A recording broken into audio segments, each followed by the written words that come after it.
Hi, I'm Chip Rogers, and welcome to the AAHOA Educational Experience. You're in a treat for you today as we have two real experts in the industry that have joined us to talk about a wide variety of subjects, but mainly distribution channels and what is happening in the marketplace.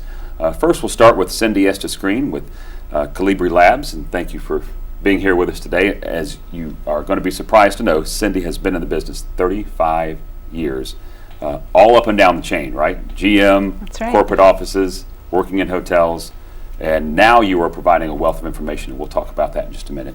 And to her right is Mark Lomanno. He is the former president and CEO of Smith Travel Research, and currently with New Brand Analytics. Mark, what is New Brand Analytics? It's a social media monitoring company. So I'm kind of staying in that same collect data, aggregate it kind of mold of the STR model. Great.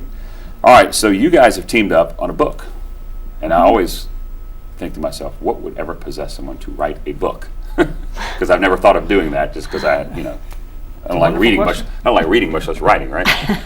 Distribution channel analysis, a guide for hotels. Cindy, what is the book about? And if someone were interested in this book, where would they acquire it?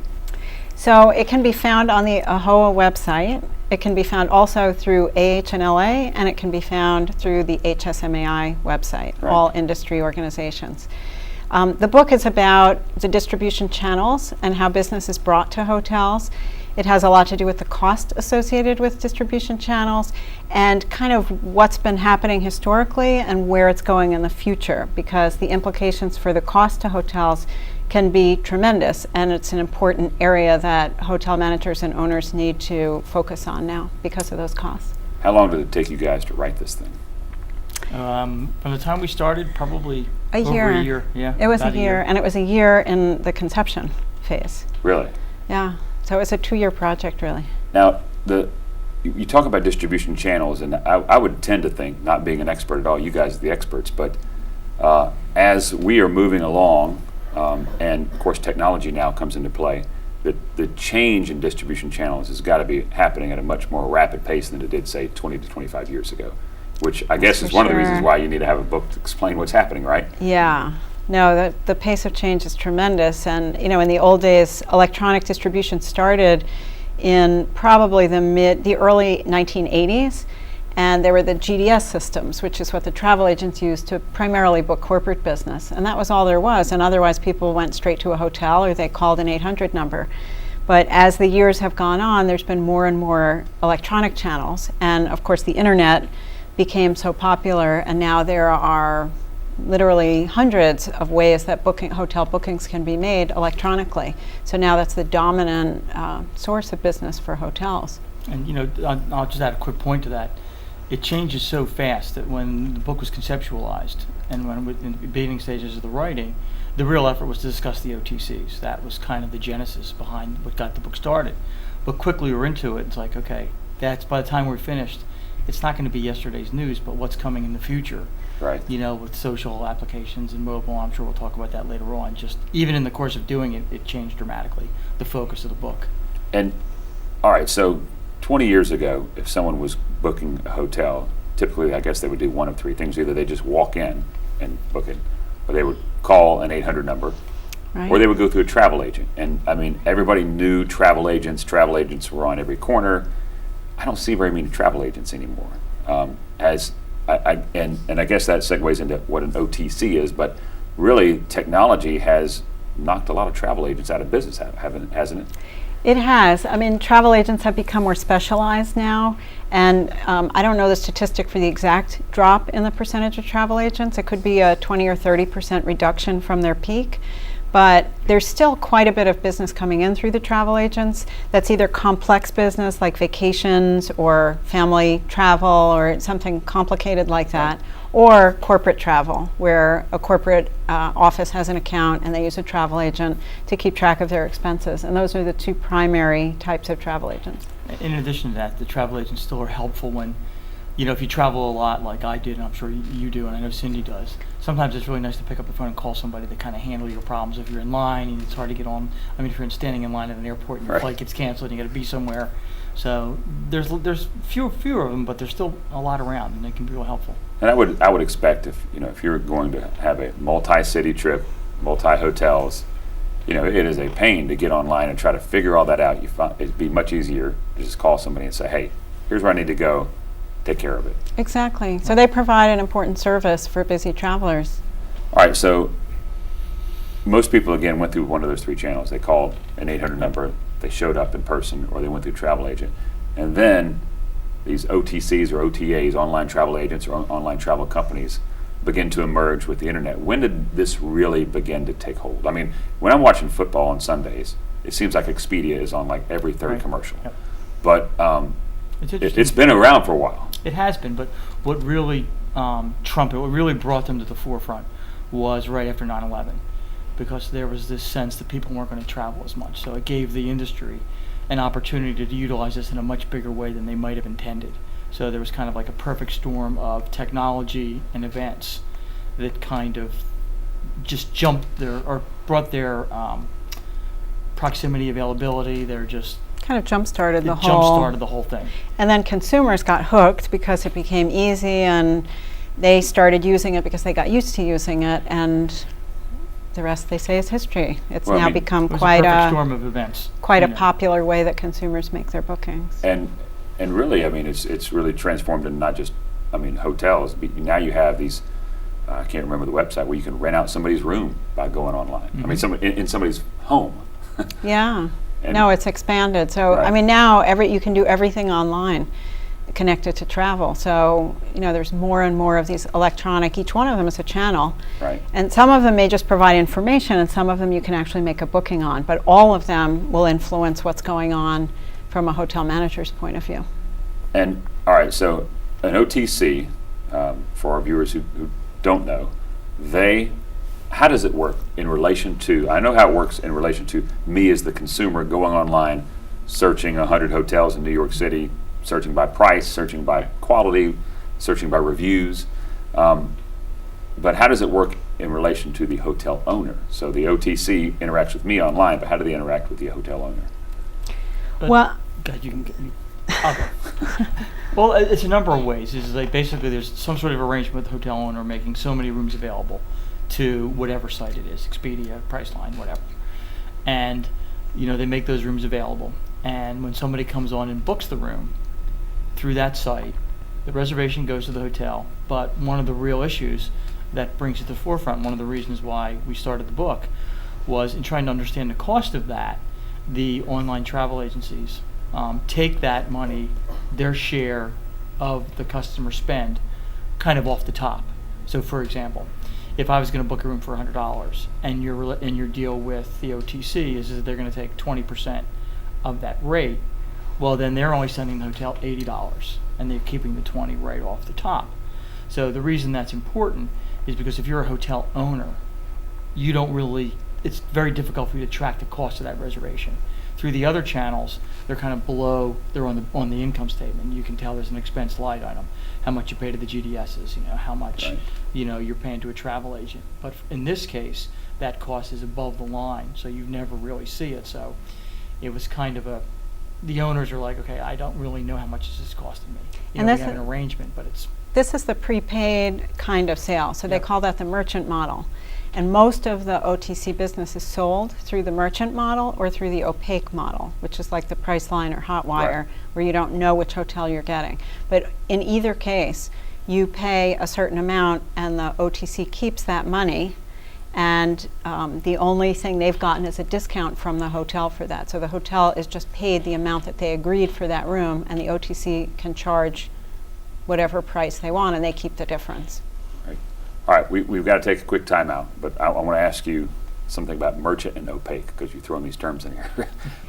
Because I've always been confused on how that works. But we want to talk about that, and we've got a lot more to talk about with Mark and Cindy, two of the experts in the industry, and we'll be back right after this.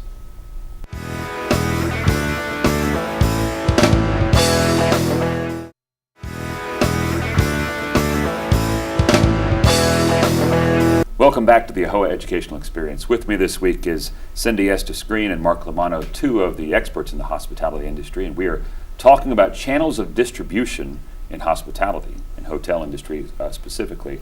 And in our last segment, Cindy, you mentioned merchant and opaque. All right, so I go online and I go to one of the, hundreds of websites now where I can look at the hotel in the city I want to go to on the days I want to go to it, and it will give me a price. That would be merchant. Opaque is when I go online and it says I enter a price, and then but I give it some parameters on where I might want that hotel and what star rating and all that, and then if I agree to the price they give me, I purchase it, like the Priceline model or the Hotwire model. Why is it that the opaque price will be lower, at least I have found, lower than the merchant price? Or is that typical? I find that to be the case. Like I figure if I go on Priceline, sometimes I get a little lower price than one of the merchant models. But is that correct?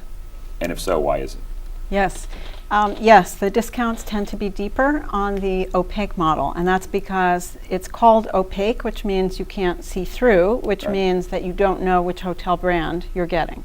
So in exchange for being able to be sent to any hotel, you're willing to accept that risk that you'll be Right. going to any hotel, you're willing to take a lower price.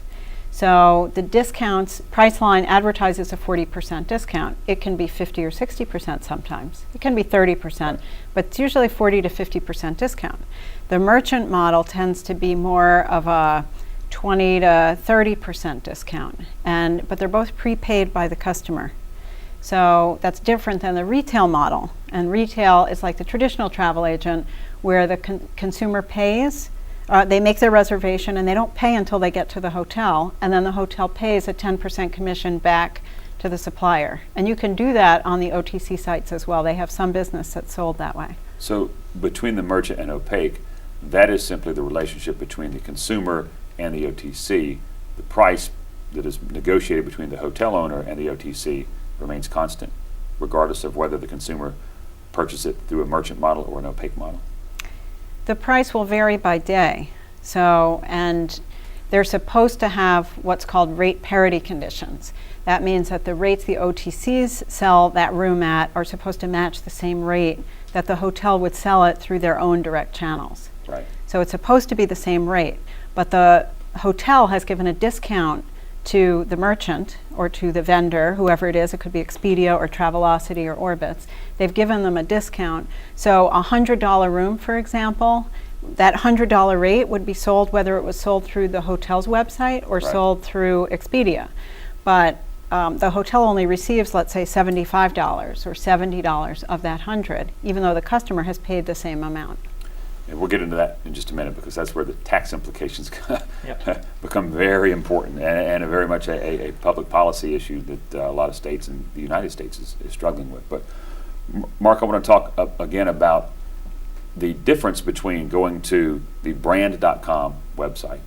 Well, I don't necessarily mean brand, but put Right. hotel company ABC.com and going to one of the OTCs.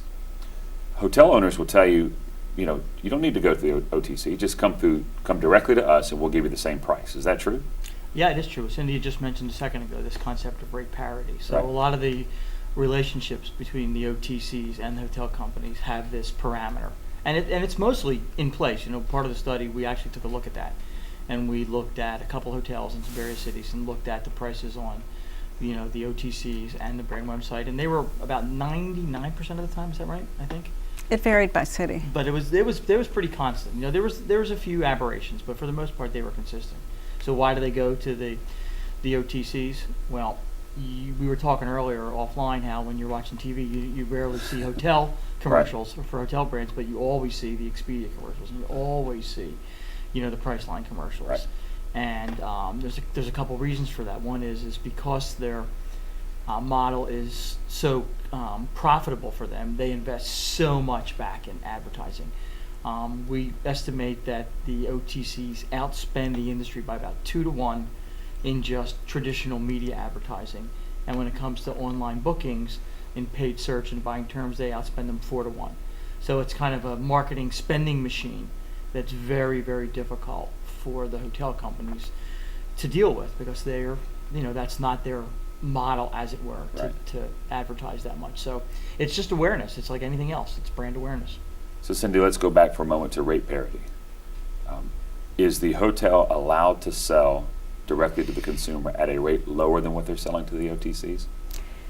For the brands, they have contracted terms with the OTCs that do not allow the hotels to sell on their own website at a lower rate unless they have special conditions, like they belong to the loyalty program and they have certain conditions around that particular time frame or a special event.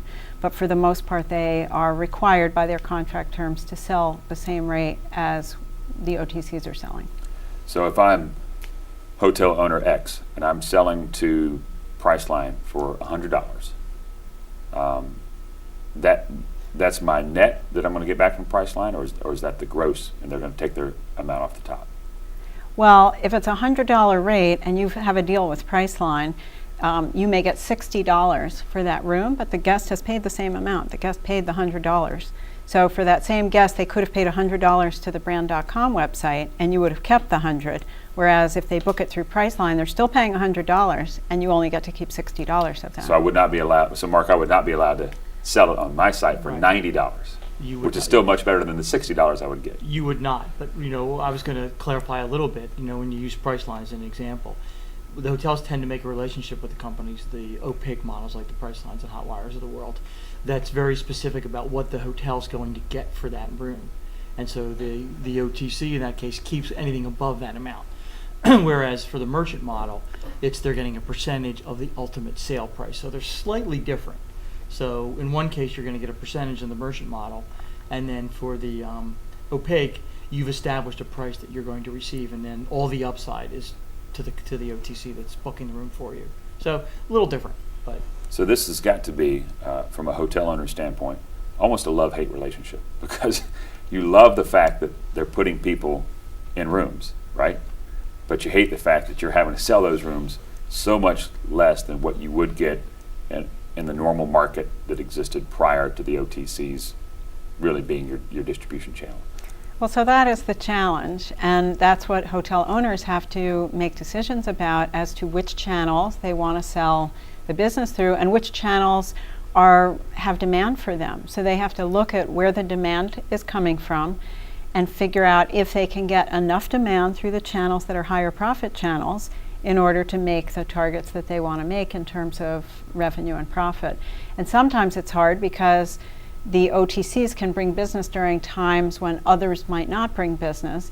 So you might feel like it's not the most profitable business, but if it's the only business I can get, then it may be worth it. And that's a management judgment that the owners have to face every day. And I think in a future segment we'll talk about blend, because I would imagine as a hotel owner, at some point, you're willing to sell a room just to cover fixed costs before you even get into variable costs. I don't want to get too much into economics here, but you do have to pay the mortgage, right? and you do that, but and a lot of hotels do that, and a lot of owners make that decision. But when you make that decision, in the minds of some consumers, you're setting a price that you are willing to receive for that property. And once you do that, then that's established in the consumer's mind that this is what you think that room is worth. And so it's a little bit of a dangerous game just to cover the fixed costs. Like Cindy says, a lot depends on how busy the marketplace is. A lot depends on what kind of guest you want to attract. A lot depends on, it's just a very complicated decision. And I think that one of the things that has happened is they embraced it so much in 2001, 2002 because of the economic crisis that they embraced it just to make sure people would come to the hotel. And I think inadvertently lowered the bar of what the consumer expectation of what they would pay would be. Before we finish up this segment, what percentage of rooms does a hotel typically set aside to be sold through that particular distribution channel? It depends. I mean, they're all, the range is all over the place, but on average, about 10 to 11% of hotel rooms nationwide are sold through the online travel agencies right now, through the OTCs. So some are going to have 20, 30% of their rooms booked through that, and some are going to have 1 or 2, and some maybe none at all. But the average is about 10 to 11%. Cindy, does that number vary based on whether it is a franchise hotel or an independent hotel? Yes, the independent hotels tend to have a higher percentage booked through the OTCs because they have less of an opportunity to get business through a corporate brand.com. The franchise operators will have the benefit of the brand sending them business, so they might fill with part of that. And it varies tremendously by type of hotel and the market that you're in as well. Well, we are run out of time for this particular show, but please make sure to join us next week. Our guest will be the same. We've got a lot more to talk about as it pertains to distribution channels, what's happening in the marketplace, and where we go from here with all the incredible change, particularly through the use of technology. So for Cindy and for Mark, thank you again for being with us this week. I'm Chip Rogers, and if you'd like to contact me, you can do so, chip@ahoa.com, chip@ahoa.com. Again, thanks for watching. We'll see you again next week.